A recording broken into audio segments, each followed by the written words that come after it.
Bonjour à tous et bienvenue sur ma chaîne. Aujourd'hui on se retrouve pour une vidéo un peu spéciale, ce sera une vidéo en 2 épisodes. Je vais parler soins parce que je sais que certaines d'entre vous ne se maquillent pas et donc du coup c'est ou très peu et du coup c'est pas très intéressant de voir tout le temps des tutoriels maquillage. Aujourd'hui je vais vous parler des types de peau parce que pour bien choisir un soin il faut connaître son type de peau et bien l'avoir en tête. Donc je vais vous présenter les différents types de peau, leurs spécificités et les différents états de peau et vous verrez je vous expliquerai, ce sont 2 choses différentes. Voilà, donc j'espère que cette vidéo vous plaira. N'hésitez pas à mettre des pouces vers le haut si c'est le cas et à me suivre sur ma page Facebook et mon compte Instagram. N'hésitez pas à vous abonner, ça vous permet d'être au courant de toutes les vidéos que je poste. Et on se retrouve après. Bye!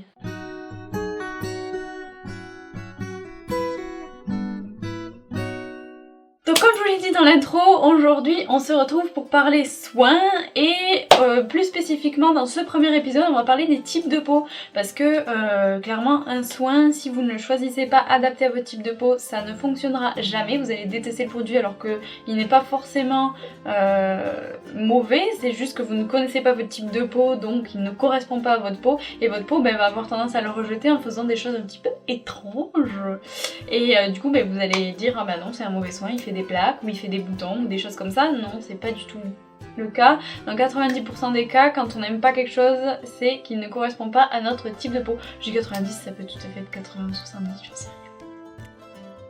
Donc on va commencer tout de suite et maintenant on commence avec les peaux mixtes. Donc c'est une peau qui est très répandue. Donc la peau mixte c'est très simple, c'est une peau qui a tendance à être grasse sur la zone T, donc au niveau du front, du nez et du menton, et qui a tendance à être soit normale soit sèche au niveau des joues. Donc là c'est génial parce que si vous utilisez des produits pour peau grasse, ça ne va pas à vos joues, et si vous utilisez des produits pour peau sèche, ça ne va pas à votre nez. Hey, c'est génial! On s'éclate!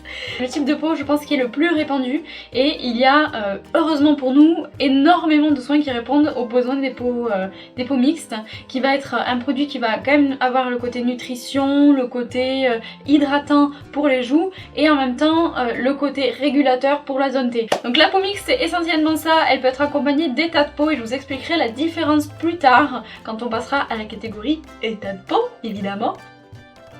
Donc la peau sèche, et la peau sèche là c'est un peu particulier parce que c'est une absence de confort tout simplement.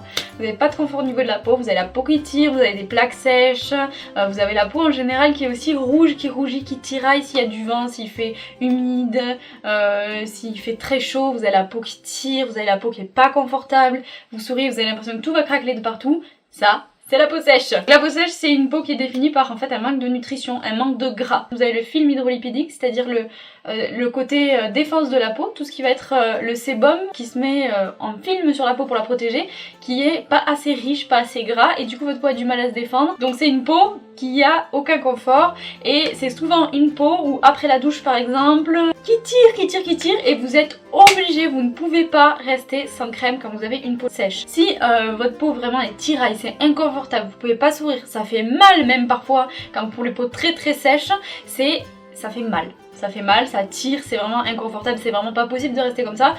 Si vous avez cette sensation là, si vous êtes obligé de mettre une crème après votre douche, vous êtes une peau sèche. C'est aussi simple que ça.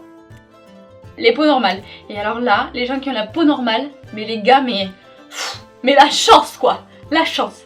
La peau normale, c'est une peau qui ne présente aucune spécificité. Elle a assez d'eau, elle a assez de gras, elle est pas grasse, elle est pas sèche. C'est génial! C'est une peau qui ne demande que de l'hydratation parce qu'évidemment tout type de peau, quelle que soit la peau mixte, la peau sèche, la peau normale, a besoin d'eau. L'eau c'est la vie les gars! On est fait d'une majorité d'eau. Donc quel que soit votre type de peau, il faut hydrater votre peau. Il n'y a pas de peau qui peut me dire ah non mais moi je me passe de crème. Mais non les gars, allô quoi, non ça n'arrive pas. Vous ne pouvez pas vous passer de crème, on ne se passe pas de crème. Ce n'est pas possible. Mais en fait, vous pouvez pas vous passer de crème déjà parce que tout type de peau, comme je vous le disais, a besoin d'hydratation. Et puis en second, vous pouvez pas vous passer d'une crème la journée parce qu'elle va faire une barrière avec l'environnement extérieur. C'est-à-dire que la pollution, les choses comme ça, elles vont avoir tendance à beaucoup moins pénétrer la peau. Donc vous retrouvez avec moins de chances d'avoir un teint gris, terne, beaucoup moins de chances d'avoir une peau grasse ou d'avoir des imperfections. Et il nous manque un type de peau, la peau grasse. Au lieu d'avoir comme sur la peau mixte, la zone T grasse, vous avez la zone T, les joues, le front, parfois même le dos et le décolleté. Ça va ensemble en général, peau et décolleté, ils sont souvent liés au type de peau qu'on a au niveau du visage. La peau grasse, là ça brille, il y a des pores dilatés, il y a parfois des comédons, il y a un excès de gras surtout, hein, vous brillez au niveau des joues même, hein, pas qu'au niveau du nez. C'est un petit peu moins répandu et c'est souvent plus répandu chez les personnes à la peau mate, voire même carrément à la peau noire. Et alors là c'est juste une question, il faut vraiment réguler, voilà. Ensuite on passe aux états de peau, et les états de peau, je vais vous expliquer quelle est la différence. Vous avez un type de peau, c'est le type, c'est dominant, c'est-à-dire que vous avez la peau mixte, ce qui domine sur votre peau, c'est la peau mixte. Voilà.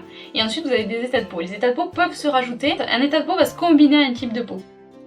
Donc le premier état de peau c'est la peau déshydratée. Faites attention, c'est souvent un état de peau qui se confond avec la peau sèche. Ça peut être lié, vous pouvez avoir et la peau sèche et la peau déshydratée, mais ce sont deux besoins différents. La peau sèche a besoin de gras, la peau déshydratée a besoin d'eau. Une peau très grasse peut être déshydratée. La peau déshydratée elle se reconnaît, c'est quasiment les mêmes symptômes entre guillemets que la peau sèche, c'est-à-dire que vous n'avez pas de confort, ça tiraille. Par contre en sortant de la douche, ça tiraille mais vous pouvez vous passer d'une crème. C'est la grosse différence, l'inconfort est beaucoup plus présent dans une peau sèche. Ensuite, comme état de peau, vous avez la peau mature. Et la peau mature, c'est très souvent associé au type de peau, peau sèche. Très souvent. Parce qu'en fait, les peaux matures, donc c'est les personnes d'un âge mature, d'un âge un petit peu plus avancé pour ne vexer personne.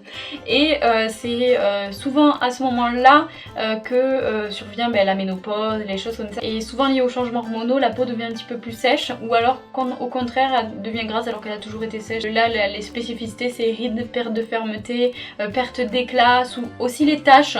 C'est pas lié qu'aux peaux matures, les taches, c'est quand même plus souvent présent chez des personnes qui ont la peau mature, les taches, hein, puisque c'est lié à l'exposition solaire.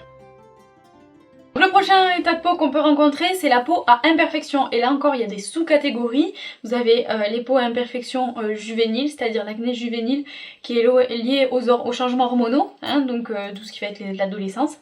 Hey, bienvenue à l'adolescence, c'est déjà pas assez compliqué, on veut vous rajouter de l'acné. Hey, c'est gratuit.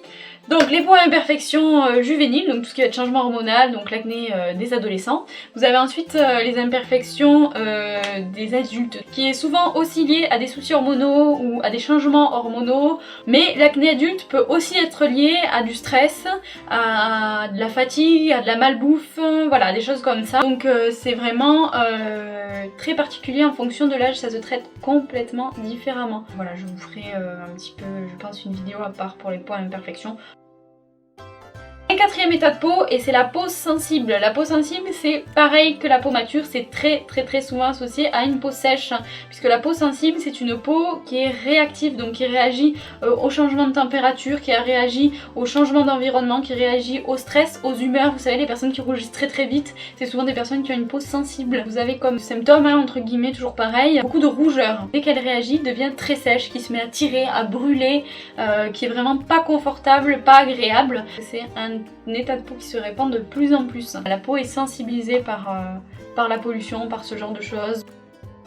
Et le dernier état de peau, j'ai hésité à en parler tout simplement parce que c'est quasi un problème dermatologique. C'est les peaux atopiques. C'est les peaux sensibles à un degré de folie, les gars. C'est-à-dire que vous avez une peau hyper sèche qui craquelle, vous avez des écailles de croco, vous ne supportez rien sur votre peau. Souvent même les peaux atopiques font des eczémas de contact, vous savez, souvent les montres, au niveau des oreilles pour les boucles d'oreilles. Les peaux atopiques sont des peaux sensibles à la limite de l'allergie à tout. C'est souvent très répandu chez les enfants, la peau atopique. Il y a énormément d'enfants qui font des allergies, des intolérances, que ce soit alimentaires ou de contact. Donc voilà un peu pour les types de peau, les états de peau. J'espère que j'ai pas été trop vite. Comme d'habitude, n'hésitez pas à poser toutes vos questions en commentaire, il n'y a pas de souci. Parfois même dans votre type de peau, vous avez une peau mixte, les produits peau mixte de telle marque vont pas vous convenir alors que celui-là va vous convenir. Et inversement chez le voisin. La seule chose que je peux vous recommander en soin, pour choisir votre soin, c'est d'essayer. Là, il n'y a pas photo. N'hésitez pas à demander des échantillons. Pour essayer un soin, il n'y a rien de mieux qu'un échantillon. Alors attention, vous ne verrez pas, à moins que vous fassiez une réaction allergique, vous ne verrez pas le résultat en 24 heures comme ça, bien d'accord. Vous pourrez savoir si un produit vous correspond qu'à partir de 3-4 jours. C'est plus ou moins tout ce que j'avais à vous dire sur les types de peau et les états de peau. J'espère que tout est bien clair, n'hésitez pas à poser des questions, il n'y a pas de souci, j'y répondrai. Je vous retrouve prochainement dans l'épisode 2 et jusque là, comme d'habitude, gardez le sourire. Bye.